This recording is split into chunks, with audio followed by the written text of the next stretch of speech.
Yeah, I'm happy, man. I'm happy about the players that we got. You know, I'm excited to see, and coach Cam, for one. I think that this kid got a ton of potential. I think that our environment, our culture, the way that I coach, the players that we have, I think will be really good for him.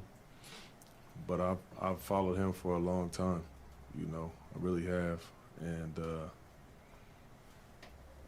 I like it. I like the opportunity. Matisse, obviously y'all know how I feel about, defense and guys that compete on that end. That's something else that Cam does pretty well. But Matisse is he's one of the very best in the league at doing what he does. So he's a guy that's obviously, he's been on our radar for some time. So to be able to have gotten him yesterday, we're all excited about that. Really excited about that. So I think with both of those young men, we have a lot more length in those positions, and our athleticism is really good there. And obviously with Knox and Ryan, those dudes can contribute if called upon. So I'm really excited about it, and y'all know I was big fans of the two guys that left as well. So it's not like, I didn't like Josh or GP. I was big fans of those guys. We got those guys for a reason. I thought they both kind of changed our team, with the way that they played. But, I'm happy with where we stand today, too. What is your understanding of where things are at with the Gary Payton situation right now? Man, I don't know. I don't know. I just heard about it a little second ago, so I don't really know. I don't have an understanding of where it's at, right now. You said numerous times when he was out that after he had been cleared, that he was taking his time and had to work his way back, both physically, mentally, to play, but that you guys would never push a player to play if he wasn't ready to play. So was it your full understanding that when he decided to finally play, when he alerted you he could play, that he was good to go?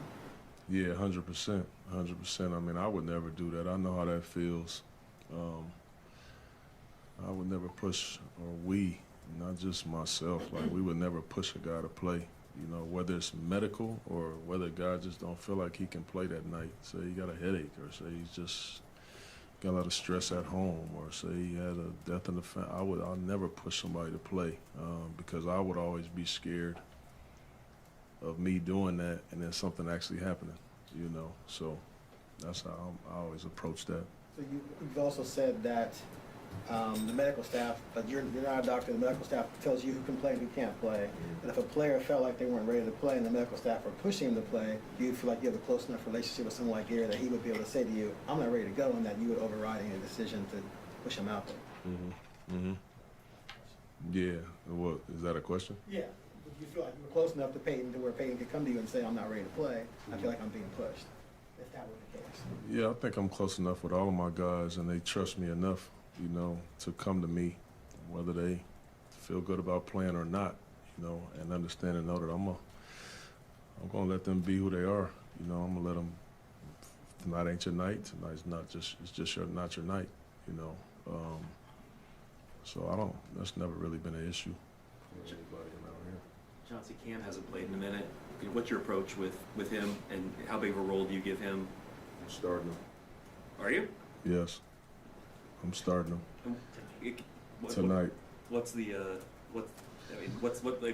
that just a curiosity to see what he's? No. I just feel like, with him, I mean, I don't know how many minutes he's going to play, in all honesty, but I would rather, especially early, have him out there with our veterans and guys that can kind of help him through, on some of the sets and some of the things that we like to do. As opposed to, kind of having him out there with a younger lineup. I think he's going to get more help out there, in the first unit. How did Nas react to that when you told him that? He didn't have a reaction. What is it about your system and your style with a player like that that you think can maybe unlock some things that we haven't seen from him? Yeah. I think we, in stretches, we've seen a lot of great things from Cam, you know. But I just feel like the way that I coach and the way that I'm honest and the way that I kind of pour into players and allow them to be themselves and play through mistakes and, you know, still be able to encourage them, but also coach them. I just feel like that is helpful to young guys, you know. And I feel like, you know, I know where he's at. I've been that in my career, you know, at a very young age, giving up on several times and just really trying to find my way. I know what I needed at that time. I needed somebody like me, you know, to be honest. And that person was in the form of Flip Saunders at that time, where he just kind of poured into me, you know, and just let me know that it was going to be okay, you know, and you don't have to rush. You'll be okay. Take your time, get better, but you got to work your butt off. And if you don't, it's probably going to be over. So I know where he's at. I know where he's been. And I think the kid got a ton of potential, you know. And I believe in our system. I believe in our developmental program and the people on my whole staff.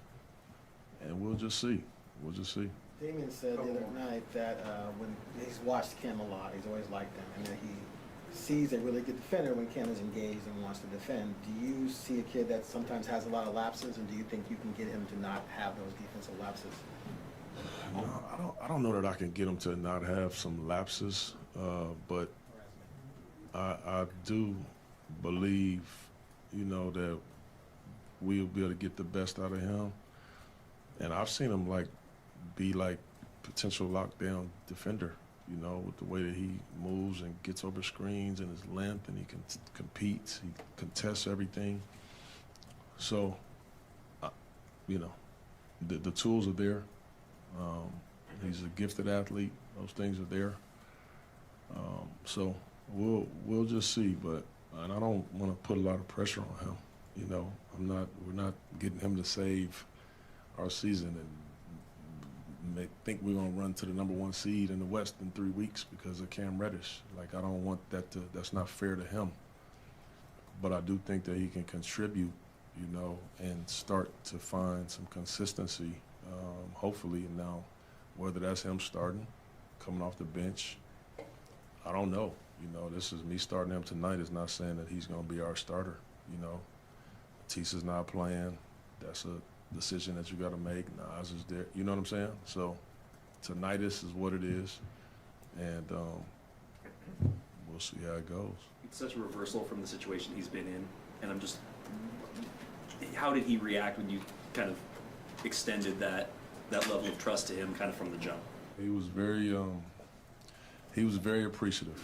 He was very appreciative, and he was happy. You know, he was excited about it, and I told him, same. There's no pressure on you. Don't feel like you got to go out there and play great. You're playing with some incredible offensive players. Like, just play off of them. Just play your game. Take your time. Relax. Just basketball. But he was very appreciative, you know, of the opportunity, and you know, I think he's going to be fine in time. You know, he hasn't played in a while. First thing I asked him, what type of shape are you in? You know, because if you have in-game shape, it's totally different than working out. And he's been out of the rotation for a while, so I suspect that he'll be tired, you know. But I'll be responsible with his rotation. All right. Thank you very much. Thanks.